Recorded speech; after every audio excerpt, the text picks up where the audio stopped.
Vadodara Padra road પર આવેલા સમ્યાલા ગામના તળાવની હાલતને લઈને ગંભીર સવાલો ઉઠ્યા છે। તળાવમાં ગંદકીના ઢગલા, દૂષિત પાણી અને સ્વચ્છતાના અભાવે સ્થાનિકોમાં રોષ જોવા મળી રહ્યો છે।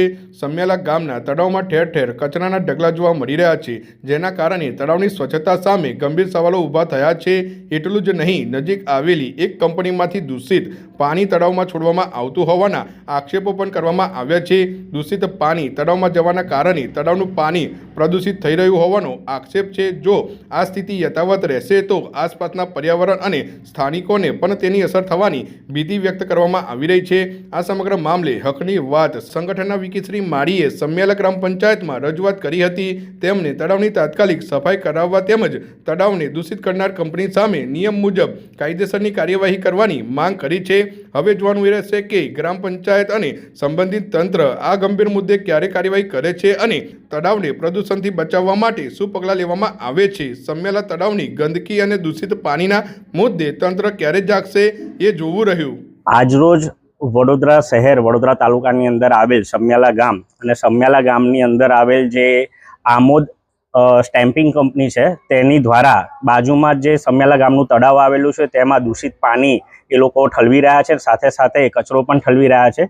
એક બાજુ સરકાર અને તંત્ર પર્યાવરણ બચાવોની મુહિમ ચલાવી રહી છે, ત્યારે આવી કંપનીઓ દ્વારા જે ગામના તળાવો પર દૂષિત પાણીનો ઠલવડો કરીને પર્યાવરણને નુકસાન પહોંચાડે છે અને કચરો નાખીને પણ નુકસાન પહોંચાડે છે, તે બાબતના વિડીયો અને પુરાવા અમારા સંગઠન સુધી પહોંચ્યા હતા અને એ બાબતે અમે આજરોજ સમ્યાલા ગ્રામ પંચાયતના તલાટી મંત્રી અને તલાટીને અમે આ લેખિતની અંદર રજૂઆત કરી છે કે આ કંપનીની સ્થળ તપાસ કરવામાં આવે ને જે સ્થળ તપાસની અંદર જે ગંદકી, જે દૂષિત પાણી અને કચરો ઠાલવવામાં આવે છે તો કંપની પર લીગલી જે પણ એક્શન લેવાના થાય એ એક્શન લેવામાં આવે અને ગામની સ્વચ્છતા અને તળાવની જાળવણી સચવાય તે હેતુથી તેની સાફ સફાઈ પણ કરવામાં આવે।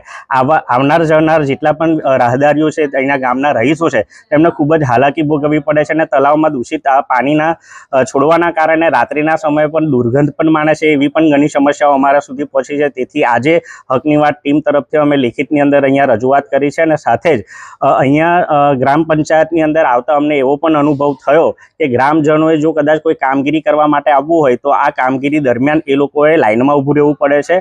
જે તલાટી મેડમ છે તેમને જે એમની રૂમ છે એના દરવાજા પાસે ટેબલ મૂકી દીધેલું છે, એટલે એક વ્યક્તિનું કામ ના પૂરું થાય ત્યાં સુધી પાછળના વ્યક્તિઓએ ઊભું રહેવું પડે છે। એટલે જો એમને રૂમમાં એન્ટ્રી ના મળતી હોય તો આવા અધિકારી વિશે પણ તમે શું કહેશો એ પણ જોવાનું રહ્યું।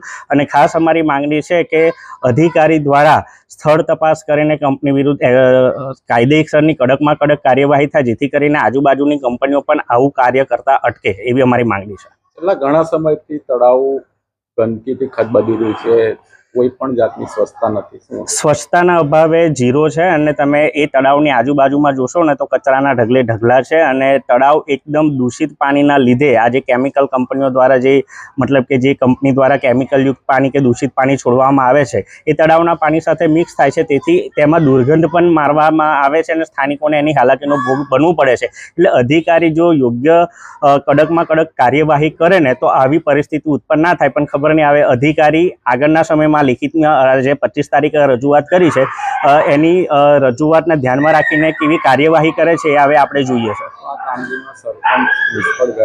સરપંચની નિષ્ફળતા દેખાય છે કે જો પોતાના જ ગામની અંદર આવી રીતના કચરો અને ગંદકીનું સામ્રાજ્ય હોય અને દૂષિત પાણી કંપનીઓ ખુલ્લેઆમ છોડતું હોય તો એ કંપનીને સરપંચની કે અધિકારીની સહેજ પણ બીક ના હોય એવું ચોક્કસપણે અમને તો દેખાઈ રહ્યું છે।